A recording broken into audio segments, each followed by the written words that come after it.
Bismillahirrahmanirrahim. Assalamualaikum warahmatullahi wabarakatuh. Saya Rizky Mubarak dengan NIM D1C221072. Saya dari Prodi Teknik Pertanian, tepatnya kelas R002. Ya, di sini saya ingin membahas ulang materi tentang kimia dasar, yaitu materi tentang teori asam dan basa. Nah, baik. Di sini ada ada 3 pematerinya, penemunya, ahli kimianya. Yang pertama itu menurut Arrhenius, asam adalah sebagai zat-zat yang dapat memberikan ion hidrogen atau ion hidronium. Dengan hidrogen ini dapat ditulis dengan H+, dan hidronium sendiri sama-sama kita lihat di sini ya H3O+. Nah, bila ia dilarutkan di dalam air, atau zat yang dapat memperbesar konsentrasi ion H+ dalam air. Nah, di sini pada teori Arrhenius ini ia dijelaskan bahwa asam itu zat yang dapat memperbesar konsentrasi ion H+, ion hidrogen ini. Nah, jika ia dilarutkan dalam air, jika ia memberikan memperbesar konsentrasi ion H+ ini, jika ia dilarutkan dalam air. Ya, jelas. Asam umumnya merupakan senyawa kovalen. Nah, senyawa kovalen ini dapat kita ketahui adalah dua atau lebih unsur non-logam yang saling membentuk suatu ikatan, yaitu disebutlah ikatan kovalen. Lebih jelasnya yaitu suatu ikatan dengan unsur non-logam lah ya, seperti misalnya pada gas hidrogen ini kan unsur non-logam nih, hidrogen klorida, yang merupakan senyawa kovalen. Nah, tetapi di sini beda nih. Jika ia dilarutkan dalam air,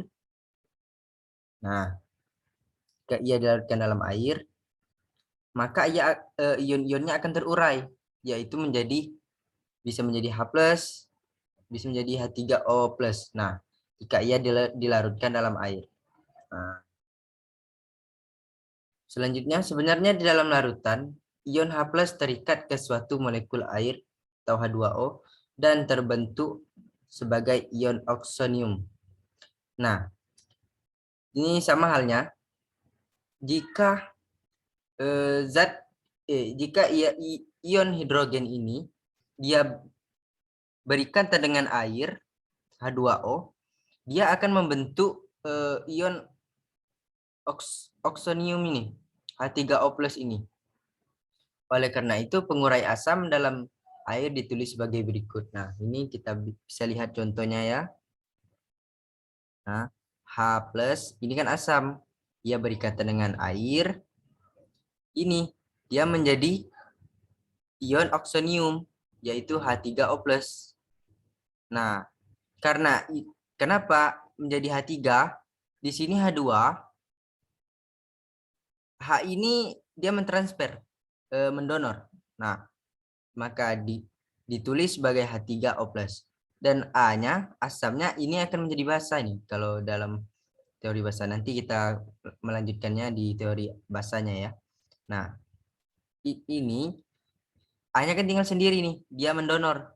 Nah, jadi ya dapat ditulis menjadi amin.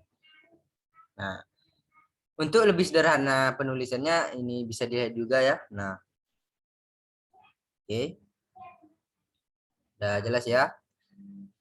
Selanjutnya, slide selanjutnya ya. Asam yang dalam larutan banyak menghasilkan H+, disebut asam kuat. Nah, di sini teori Arrhenius ini asam itu terbagi dua, asam kuat dan asam lemah. Apabila asam ini kita sedang katakanlah sedang mengetahui reaksinya ya, dia bereaksi, asam yang kuat itu ia lebih banyak menghasilkan H+. Nah, jadi tahu perbedaannya ya. Dan jika asam yang lemah itu dia akan sedikit menghasilkan ion H+ atau ion hidrogen. Nah, asam terdiri dari asam kuat dan asam lemah. Nah, dalam penulisan reaksi asam kuat ditulis dengan satu anak panah. Nah, di sini juga sudah tampak ya. Sudah terlihat bahwa perbedaan dari asam kuat dan lemahnya ya. Nah, ada pada penulisan itu juga berbeda, yaitu pada satu anak panah. Nah, hal ini menunjukkan bahwa asam kuat teronisasi sempurna sehingga terjadi dari kiri ke kanan. Nah, coba kita lihat contohnya. Yang dimaksud dengan dari kiri ke kanan. Coba ya. Nah, ini teronisasi asam kuat. Ini yang dikatakan teronisasi asam kuat dari kiri ke kanan. Nah, ini bisa kita sebut sebagai asam kuat. Nah, untuk menyederhana dalam penulisannya, untuk yang lebih sederhana ini ya. Ini kan Cl-nya besar ini atomnya. Nah, ini hidrogen, ion hidrogen. Dia akan membentuk H3 ketika teronisasi asam kuat. H3 dia. Nah, oke. Contoh lain ini ya. HCl plus H2O. Ya, ini jika ia larut dalam air akan berbentuk menjadi bukan H3 lagi. Ini H+. Nah, bisa jadi H3O+, tergantung juga ya ini ya. Ini bisa kita lihat, ini pada HCl ini hidrogen klorida. Nah, asam nitrat, asam sulfat, H2SO4 ini 2H. Nah, jika di sini hanya kan ini satu nih, dan ini hanya 2. Jika dia berikatan dengan air, maka si asam ini akan mendonorkan nih menjadi H3 sebenarnya ini. Nah, ini pada maaf ya, ini maksudnya salah, ini asam pada asam klorida. Maksudnya pada ini. Nah, NHO3 nih ya. Jika ia berikatan ini hanya ini bisa mendonorkan ke sini ke H2O, ke air, menjadi teronisasi asam kuat yaitu H3O+. Nah, sedangkan ini ia berbentuk min karena ia sudah mendonorkan satu ion hidrogennya. Oke. Slide selanjutnya ya. Tidak semua senyawa yang mengandung hidrogen adalah asam. Nah, misalnya alkohol atau etanol mempunyai rumus kimia C2H5OH. Nah, ini pada kita ambil sebagai contohnya ya. Alkohol dan etanol nih. Dia ada hanya hidrogennya. Nah, ini tidak menutup kemungkinan bahwa ia adalah asam. Walaupun ada unsur hanya. Nah, kan? Alkohol bukan asam. Begitu juga tidak semua hidrogen pada rumus kimia suatu asam dapat dilepaskan sebagai ion H+ dalam larutan. Nah, tidak semua hidrogen pada rumus kimia. Itu tidak pada rumus kimia misalnya ini kan, pada etanol ini kan. Nah, ini kan ada hidrogennya nih. Itu jika ia dilarutkan di dalam air, dia kepada suatu asam dapat dilepaskan sebagai ion H+. Itu tidak bisa. Tidak ke semua hidrogen untuk melepaskan ion H+ jika ia dalam larutan. Nah, dan ini contoh ionisasi asam lemah. Nah, dari contoh di atas, yang di atas materi tadi, ini ya, bahwasanya perbedaannya pada asam kuat dan asam lemah ini pada mana ini? Kuat ditulis dengan satu anak panah. Nah, berarti di sini kita katakan ini asam lemah, bahwa bolak-balik ini. Bolak-balik. Bukan dari kiri ke kanan, Bukan, tapi ia dari kiri ke kanan dan kanan ke kiri. Nah, bolak-balik. Jadi dikatakan asam lemah ya. Ini contohnya H+, ini kan asam fluorida menjadi H+ dan F-nya menjadi min. Asam sianida HCN. Jika dilarutkan dengan hidrogen ya, ini menjadi hidrogen ini. Nah, oke, ini juga bisa dilihat di berbagai contoh di Google atau dimanapun ya. Lebih banyak contohnya ini. Oke, yang kedua ada ini menurut Arrhenius ini basah. Ini basahnya. Basa adalah suatu senyawa yang di dalam air atau larutan dapat menghasilkan ion OH-. Nah, di sini berbeda basanya.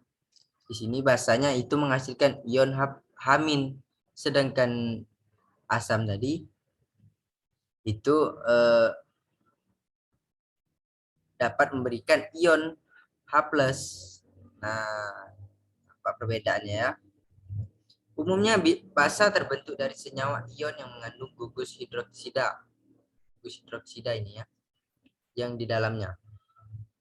Amonia NH3 meskipun merupakan suatu senyawa kovalen. Nah, senyawa kovalen tadi apa? Unsur non logam ya. Ikatan yang membentuk satu ikatan kovalen. Nah, ini kan amonia ini mungkin suatu senyawa non logam lah, unsur non logam. Nah, tetapi di dalam air termasuk senyawa basah. Sebab setelah dilarutkan dalam air dapat menghasilkan ion OH-. Nah, ini kita ambil contohnya sebagai NH3 ini ya. Jika ia dilarutkan di dalam air, ia dikatakan senyawa basah karena ia dilarutkan di dalam air menghasilkan ion OH-. Ya, menghasilkan ion OH- ini ya, jika ia dilarutkan dalam air. Nah, ini kita bisa lihat penguraian basa dalam air dapat ditulis sebagai berikut. Nah, ini penulisannya. Ini larut dalam air ini ya, BOH, B+ menjadi OH-. OH-nya menjadi min, menjadi senyawa basah. Nah, ini kan basah nih. Nah, ion hidroksida ini menjadi ion hidroksida nih. OH-. Nah, oke, selanjutnya contoh penguraian basa dalam air sebagai berikut. Nah, ini contoh-contohnya. Penguraiannya dalam air. NaOH. Ini basa kan? Nah, ketika ia berikatan, bukan, ini ketika ia dibagi. Nah, dimecah ini. Kan ada dua unsur ini. Na dan OH. Nah, di sini Na-nya Na+ dan OH-nya menjadi ion hidroksida tadi. Nah, ini udah tahu lah ya. Nah, udah ada contohnya juga nih, udah jelas nih. Ini kan ada dua unsur nih. Oke. Ini yang dikatakan senyawa kovalen tadi, dua unsur. Kalau satu unsur itu nggak bisa lah. Nggak bisa jadi ion hidroksida dia. Nah, oke. Slide selanjutnya. Tidak semua senyawa yang dalam rumus kimianya terdapat gugus hidroksida, termasuk golongan basa. Nah, pada semua senyawa tidak bisa kita katakan sebagai golongan basa. Misalnya pada ini juga. Nah, masih pada etil dan alkohol tadi. Kan ada hidrogen nih. Gugus hidroksida pada metil alkohol tersebut dalam larutan tidak dapat dilepaskan sebagai ion OH+. Nah, sama seperti tadi. Kalau tadi ia tidak bisa melepaskan H+-nya. Di sini ia tidak dapat dilepaskan ion OH-nya. Nah, ini contohnya ya pada alkohol ini. Karena ia bukan basa ini. Ya, tidak termasuk basa. Walaupun ia ada hidrogennya. Jika ia dilarut dalam air, nggak bisa ini. Nah, jika ia dalam larutannya, itu maksudnya. Selanjutnya basa yang dalam larutan banyak menghasilkan OH- disebut basa kuat, sedangkan basa yang sedikit menghasilkan ion OH- disebut basa lemah. Nah, di sini perbedaannya juga mudah ya. Jika ia banyak menghasilkan ion hidroksida tadi, nah ia disebut basa kuat, sedangkan ia sedikit menghasilkan ion hidroksida, maka disebut asam basa lemah. Nah, ini perbedaannya. Oke, selanjutnya. Kekurangan teori asam basa Arrhenius antara lain. Nah, yang pertama ini dia hanya dapat diterapkan pada reaksi yang terjadi dalam air. Nah, selain dalam air, mungkin itu tidak bisa ya. Kurang tahu saya ini. Kalau ini sesuai dengan di sini kelemahannya ya, kekurangannya. Ini tidak dapat terapkan pada reaksi yang terjadi dalam air. Yang kedua ada tidak dapat membentuk asam. Padahal juga mengandung hidrogen dengan bilangan oksidasi +1. Nah, ini tidak bisa mengandung hidrogen, mengandung asam, membentuk asam ionnya tadi. Padahal ia termasuk bilangan oksidasi ya. Nah, kenapa? Itu kurang tahu itu saya kalau kenapanya ya. Dia tidak bisa membentuk asam. Yang ketiga ada dia tidak dapat menjelaskan mengapa senyawa yang tidak memiliki OH- seperti Na2CO3 juga membentuk larutan yang bersifat basah jika dilarutkan dalam air. Nah, ia seperti dua unsur non logam ikatan kovalent juga. Nah, ini misalnya pada seperti Na2CO3 ini, dia tidak bisa menjelaskan kenapa bisa bersifat basah jika ia dilarutkan dalam air. Nah, padahal nggak ada kan OH-nya, nggak ada hidrogennya, maksudnya. Nah, oke, dia tidak dapat menjelaskan di sini. Oke, ini kekurangannya. Lanjut, menurut Bronsted-Lowry, ya, asam sendiri adalah suatu spesies kimia atau molekul atau ion yang dapat mendonorkan suatu proton kepada spesies kimia yang lain, atau dengan kata lain sebagai proton pendonor. Sedangkan basa menurut Bronsted-Lowry suatu spesies kimia, molekul atau ion yang dapat menerima suatu proton dari spesies kimia yang lain, atau dengan kata lain sebagai proton akseptor. Nah, menurut Bronsted-Lowry ini dia hanya mendonor dan memberi suatu proton, nggak ada elektron ya pada teori Bronsted-Lowry ini. Nah, jika ia mendonor, maka ia cenderung dikatakan asam. Nah, jika ia menerima suatu proton, nah itu dikatakan ia sebagai basa ya. Oke, lanjut. Slide selanjutnya. Lanjut, suatu zat baik yang bermuatan positif ataupun negatif ataupun netral termasuk asam Bronsted-Lowry asalkan mempunyai minimal 1 atom hidrogen. Nah, di sini maupun dia berbentuk negatif, positif, netral, nggak ada nih kan? Nah, ini nggak ada. Jika ia ada jika ia ada atom hidrogennya, H-nya, dia termasuk asam pada menurut Bronsted-Lowry ini. Nah, di sini suatu zat yang berbaik yang bermuatan positif. Nah, dia termasuk asam Bronsted-Lowry asalkan mempunyai minimal 1 H. Ini kan ada hanya semua nih. Oke, selanjutnya Tahu lah ya. Selanjutnya berdasarkan teori ini didefinisikan bahwa asam adalah sebagai pendonor. Nah, ini dilansir oleh Bronsted Lowry ini, asam adalah sebagai pendonor satu ion H+ pada basa, sedangkan basa adalah sebagai penerima satu ion dari asam. Nah, ia berbalik-balik itu, saling menerima dan saling mendonor dan menerima lah ya, boleh dikatakan seperti itu. Nah, dengan kata lain, asam disebut dengan sumber proton dan basa. Dengan kata lain, asam disebut juga sumber proton dan basa disebut juga penerima proton. Asam disebut juga sumber proton dan basa disebut juga penerima proton. Asam dapat berupa molekul netral, ion positif dan ion negatif yang dapat memberikan suatu ion H+ pada pasangan reaksinya. Ini gimana?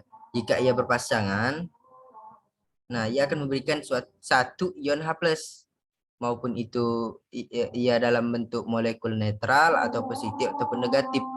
Nah, pada teori ini ya, dia cenderung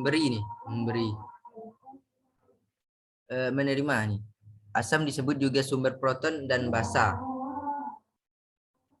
disebut sebagai penerima. Ya, ini tahu ya, menerima dan mendonor ya. Nah, asam dapat berupa molekul netral atau ion negatif yang dapat memberikan satu ion H+ pada pasangan reaksinya. Nah, di sini kita lihat contohnya ya. HCl ya bereaksi dengan H2O. Cl-nya di sini hanya pindah ini. Ya asamnya kan. Ini dia memberi proton. Maka jadilah H3O+. Kan dia kalau proton itu kan positif nih. Nah, Cl-nya karena asamnya tadi memberi hidrogen kepada H2O ini, ya larut dalam air ini, maka Cl-nya ditulis min karena ia mendonorkan. Nah, oke, slide selanjutnya ini bisa dilihat ya. HCl bersifat asam dan Cl bersifat basa. HCl dan Cl merupakan pasangan asam basa dikenal dengan istilah asam-asam konjugasi. Ini dikatakan juga asam konjugasi yang saling berpasangan nggak kalau nggak salah itu. Ya, pasangan ini konjugasi ini. Nah, HCl dan HCl ini berarti dapat dikatakan berpasangan. Ini kita lihat ya contohnya tadi. Nah, ini Cl. Oke. Cl merupakan basa konjungsi HCl. Sebaliknya merupakan asam konjungsi Cl. Cl merupakan basa. Nah, ini basa ya Cl-nya. Karena ia ditinggal. Awalnya kan ini HCl. Ini dia berbentuk asam. Karena ia ditinggal oleh hidrogennya, ia berbentuk basah. Nah, oke. Basa konjugasi HCl. Sebaliknya merupakan asam konjugasi Cl-. Oke. H2O bersifat asam. H2O dan H3O merupakan pasangan asam basa yang dikenal dengan asam basa konjugasi. Nah, oke. H3O+ merupakan asam konjugasi H2O yang merupakan basa konjugasi. Pada H3O+ ini merupakan asam konjugasi juga. Ini sebalik-baliknya juga ya. H2O yang merupakan basa konjugasi. Oke. Air terurai membentuk ion-ion dengan memindahkan satu ion H+. Nah, jika air terurai ini memberikan ion-ion dengan memindahkan satu ion H+-nya dari satu molekul yang berlaku sebagai asam pada molekul lain. Nah, begini maksudnya. Ini kan ya dengan air nih, berikatan dengan air. Nah, ini apanya? Senyawa asamnya ini. Senyawa asam dia terurai ini. Terurai. Ia akan membentuk ion-ion. Nah, membentuk ion-ion dengan memindahkan satu ion H+. Ialah ia menjadi H3O+. Nah, itu. Nih. Nah, oke. Ini ditulis sederhananya lagi. Oke. Bisa dilihat ya. Oke.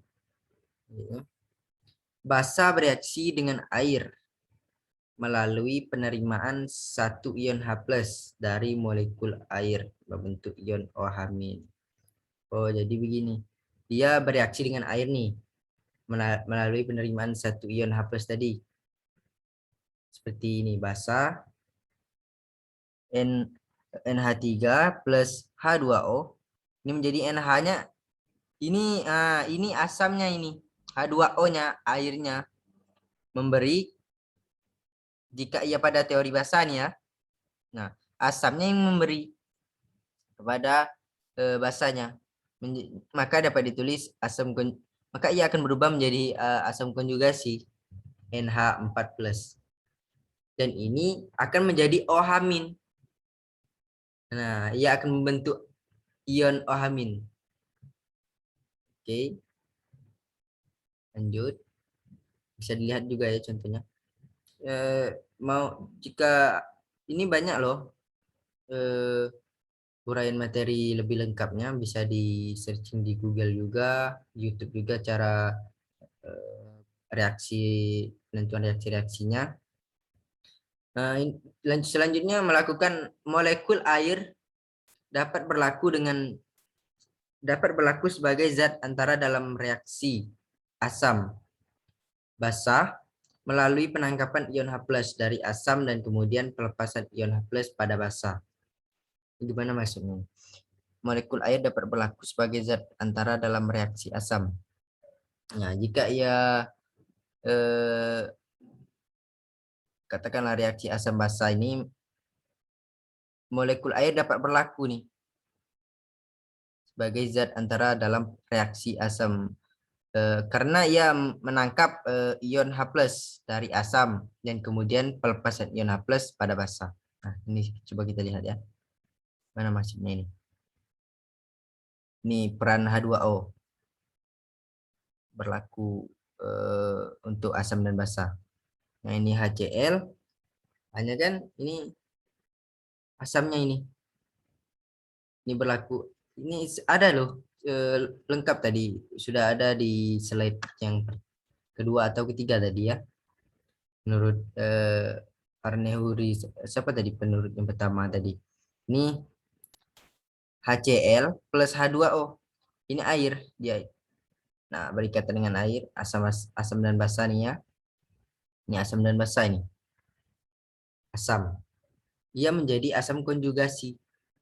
Nah, menjadi H3O+. Karena ia peran berlaku airnya, molekul airnya pada reaksi asam dan basa. Karena ia menangkap ion dan memberi ion. Nah, oke. Selanjutnya pasangan asam basa konjugat. Konjugat ini berasal dari bahasa Latin, yaitu berarti pasangan. Setiap kali asam berlaku sebagai pendonor. Setiap kali asam berlaku sebagai pendonor. satu ion H+ sekaligus membentuk asam konjugat. Nah, asam konjugat ini asam yang berpasangan, yaitu basa pasangan yang berasal dari asam Bronsted. Sebagai contohnya, jika suatu Ha mendonorkan satu ion H+ pada air, pada H2O, salah satu produk reaksinya adalah ion amin. Jadi, amin adalah basa konjugat dari Ha. Oh, berarti ini gimana ya? Jika ia berikatan dengan jika ia ini kan pasangan ini Ha, asam, hidrogen asam. Nah, jika ia berikatan dengan air, maka ia mendonorkan H+. Salah satu produk reaksinya dari semua ini kan ia mendonor jadi H3+.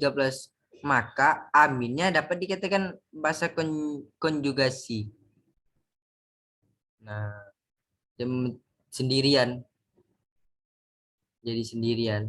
Dan ia dapat ditulis dengan amin. Nih, seperti. Salah satu produk reaksinya adalah ion amin. Jadi amin adalah basa konjugat dari Ha. Basa konjugat dari Ha, dari asam. Yang tadi berawal dari asam, ia menjadi basa konjugasi. Oke. Slide selanjutnya. Sebaliknya, setiap kali basa menerima satu ion H+ sekaligus membentuk asam konjugat Ha. Nah, begitu juga sebaliknya, jika ia menerima suatu ion H+, maka ia membentuk suatu asam konjugat dari Ha tadi, hidrogen asam tadi, yaitu asam pasangan yang berasal dari basa Bronsted. Oke. Kekuatan relatif pasangan asam basa konjugat. Nah, ini yang relatifnya ya. Lebih kita bisa dicerna juga ya. Makin kuat keasaman. Nah, ini sudah tahu nih dari kata-katanya udah tahu juga. Makin kuat keasaman, makin lemah konjugatnya. Jika asamnya kuat nih. Nah, maka itu basanya itu akan lemah. Basa konjugatnya itu lemah ya. Nih, asam kuat memiliki basa konjugat lemah. Asam kuat ini misalkan makin kuat keasaman. Ini asam kuat aja. Asam kuat maksudnya yang seperti tadi tanah panas 1 kayak banyak mengandung H+. Nah, H+ hidrogen tadi ya. Itu dikatakan kuat asam kuat. Maksudnya gitu. Asam kuat memiliki basa konjugat lemah. Asam lemah, nah asam lemah memiliki basa konjugat kuat. Nah, ya saling berikatan gitu ya. Saling berikatan. Oke. Selanjutnya basa kuat memiliki asam konjugat lemah. Basa kuat memiliki asam konjugat lemah ya. Basa lemah memiliki asam konjugat kuat. Nah, jadi sudah terpaku juga pada kalimat yang di atas. Nah, ya gimana ya? Maksudnya dia itu saling ada apa namanya? Katakanlah kekurangannya gitu. Misalkan basanya kuat, maka asamnya lemah. Jika basanya lemah, maka asamnya yang kuat. Nah, dibalik-balik aja. Oke. Ini contohnya ya. Oke, bisa kita lihat. Ya, selanjutnya keunggulan dari definisi asam basa menurut Bronsted memperluas daftar asam-asam yang mencakup ion-ion positif, ion negatif, dan molekul netral. Nah, dia bisa memperluas asam-asam walaupun itu ia berbentuk membentuk ion positif ataupun negatif ataupun molekul netral, ia juga memperluas semua daftar asam-asam.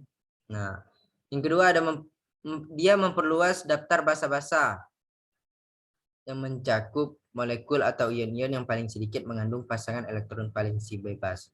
Yang ketiga, memperluas peranan air dalam reaksi asam dan basa.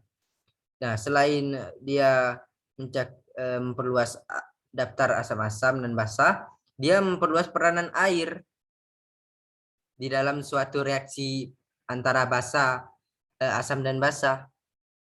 Dia memperluas airnya ya. Nah, seperti ini. Air menerima H2+ dari asam membentuk ion H3O+. Nah, dia memperluasnya. Jadi kan H2O. Nah, jika ia misalkan katakanlah dia hidrogen HCl. Nah, HCl berikatan dengan H2O. Kan H-nya itu pindah menerima, H2O-nya menerima. Ya itulah jadi asam, jadi ia membentuk H3O+, ion H3O+, asam dari asam. Oke. Dapat diperluas untuk pelarut-pelarut selain air dalam reaksi yang terjadi dalam fase gas atau padat. Nah, dia juga sebagai memperluas pelarut-pelarut selain air ya. Apa aja banyak ini pelarut selain air ya. Dapat menjelaskan hubungan antara kekuatan asam dan basa konjugatnya. Dapat menjelaskan perbedaan kekuatan relatif pasangan asam atau pasangan basa. Nah, dia lebih menjelaskannya. Misalkan ya tadi, jika asamnya kuat, maka basanya lemah. Nah, basa konjugatnya ya maksudnya.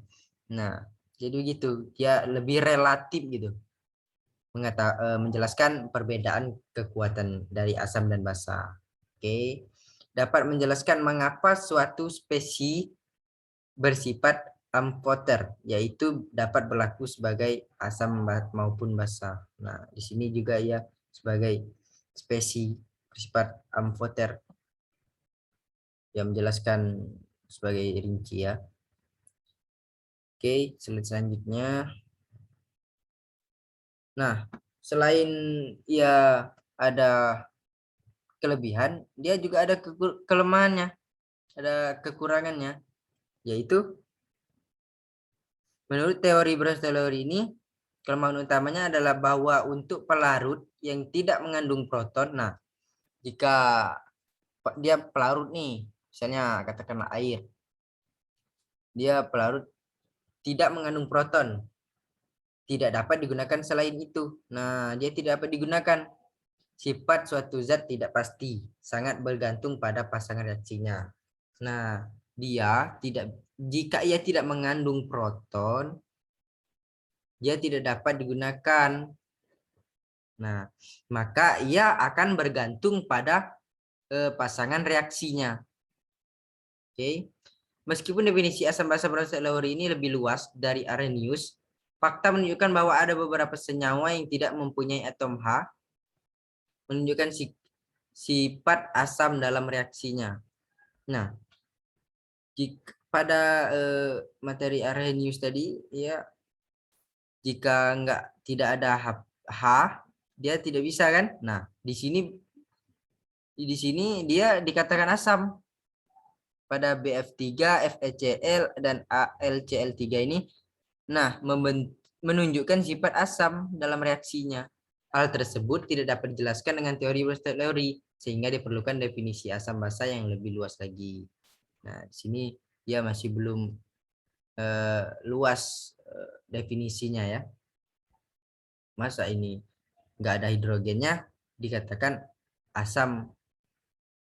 Nah, sedangkan pada Arrhenius ini dia yang definisi, dia kan ini dikatakan lebih luas daripada Arrhenius. Nah, ia mengatakan jika ia jika ia tidak mempunyai atom, ia tidak mempunyai atom H, dia tidak kan dikatakan asam. Nah, sedangkan ini dia tidak bisa menjelaskannya pada Bronsted-Lowry ini ya. Oke. Selanjutnya. Nah, yang ketiga ada teori asam basa menurut Lewis. Pada tahun 1932, ahli kimia G.N. Lewis mengajukan konsep baru mengenai asam basa, sehingga dikenal asam Lewis dan basa Lewis. Nah, ini dilansir dari nama ya. Menurut konsep tersebut, yang dimaksud dengan asam Lewis adalah suatu senyawa yang mampu menerima pasangan. Nah, ini berbeda lagi. Ini lebih terkait masalah elektronnya, ya. Elektron ini. Jika ia di sini dia berbeda. Jika dia menerima, katakanlah menerima kan elektron di sini. Jika ia menerima suatu elektron, nah ia dikatakan asam. Nah, sedangkan pada teori Bronsted-Lowry tadi, jika ia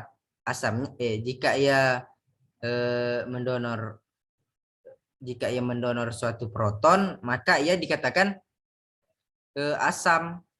Sedangkan ini di sini ia menerima, asamnya menerima. Nah, pada teori Bronsted-Lowry tadi ia asamnya mendonor. Nah, ini berbeda ya dari senyawa lain. Nah, atau akseptor pasangan elektron dan basa. Dan basa Lewis adalah senyawa yang dapat memberikan pasangan elektron. Nah, sedangkan ini dia basanya yang memberi, basanya yang mendonor, bukan asamnya ya. Kebalikannya di sini ya. Tapi di sini terkait elektron bukan proton, oke, pada senyawa lain. Ini contohnya. Konsep asam basa yang dikembangkan oleh Lewis didasarkan pada ikatan kovalen koordinasi. Ikatan kovalen ini ikatan yang dua unsur non logam. Nah, dua unsur non logam adalah suatu ikatan yang terbentuk dengan cara penggunaan bersama pasangan elektron yang berasal dari salah satu atom yang berikatan pasangan elektron bebas. Nah, kan pasangan dua unsur non logam lah katakan di situ ya. Adalah ikatan yang terbentuk dengan cara penggunaan bersama. Nah, kan penggunaan bersama elektron. Oke, ini contohnya. Ini saya kurang paham ini. Bisa dilihat bagaimana cara perikatannya di YouTube juga udah ada ini penjelasannya ya. Oke. Atom atau spesies yang menerima pasangan elektron pada pembentukan ikatan kovalen, ikatan bersama, akan bertindak sebagai basa. Nah, di sini ke atom atau spesies, jika ia menerima, nah, tidak semua basa pada teori ini mendonor. Nah, jika pada atom atau spesies kan ia menerima nih. Nah, ia dikatakan basah. Nah, sedangkan atom atau molekul atau spesies yang menerima pasangan elektron disebut sebagai asam. Nah, kayak ia menerima, ini juga menerima. Sama aja ini. Dengan konsep ini dapat dijelaskan terjadinya reaksi asam basa yang terjadi pada ion logam. Nah, ya, oke. Kovalen koordinasi ini kan unsur logam, unsur non logam dan unsur logam dengan suatu molekul atau ion. Oke, ini bisa kita lihat di sini. Ini juga udah ada ya. Lanjut. Ini contohnya lebih luas. Ini dari tidak nampak ini sudah jadi nampak nih, jadi 3 ya. Nah, ini hidrogennya. Oke. Lanjut. Nah, samping itu ada juga kelebihan dan kekurangan. Sama seperti kedua teori tadi. Nah, kelebihan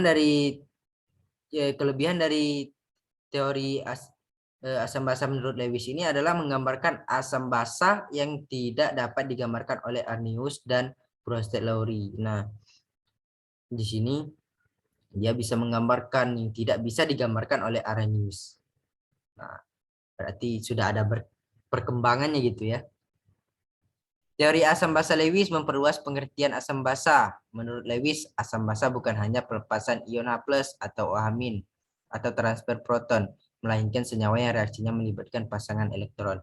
Nah, di sini dia juga mengemukakan pendapatnya. Tidak semuanya asam basa itu berbentuk H+ atau OH- atau transfer proton, penerima proton.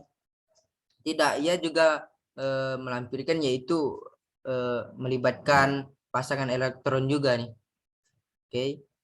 Adapun kelemahannya, kekurangan dari teori ini agak sukar menggambarkan reaksi asam basa. Nah, dia agak sukar dalam menggambarkannya ya. Seperti reaksi antara ion Fe pada besi Fe3+ dan ion Cn karena keduanya tidak melibatkan ion H+. Ya kan? Nggak ada H+ nih, nggak ada hidrogen maksudnya. Nah, atau ion OH-. Selain itu, teori ini juga agak sukar menentukan kekuatan asam atau basa dari reaksi yang terjadi. Nah, kekurangannya di sini dia tidak bisa menentukan apakah asam ini kuat, apakah asam ini lemah. Nah, kalau yang di Bronsted-Lowry tadi kan, jika asamnya kuat maka basa kunjukatnya lemah. Nah, jadi begitu. Saling ada kelemahan, kelebihan dan kekurangan. Ya, oke. Ini perbandingan perkembangannya ya. Udah signifikan juga ya. Nah, ini kan udah menurut Arrhenius pada asam dan basa menghasilkan ion H+ dalam air. Nah, ini berbeda ini. Ya, ini ya perbedaannya ada hanya pada mendonor dan proton dan elektron. Definisinya sama sih logikanya. Kalau di sini kan ia beda, menghasilkan ion OH- dalam air, misalkan ia basa. Nah, di sini jika Bronsted-Lowry ini dia protonnya asamnya ia cenderung mendonor bukan menerima, sedangkan Lewis ini ia menerima. Nah, sedangkan basanya ia menerima. Nah, kebalikannya lah gitu ya, kebalikannya. Oke, ini contohnya. Oke, selanjutnya. Oke, ada lagi.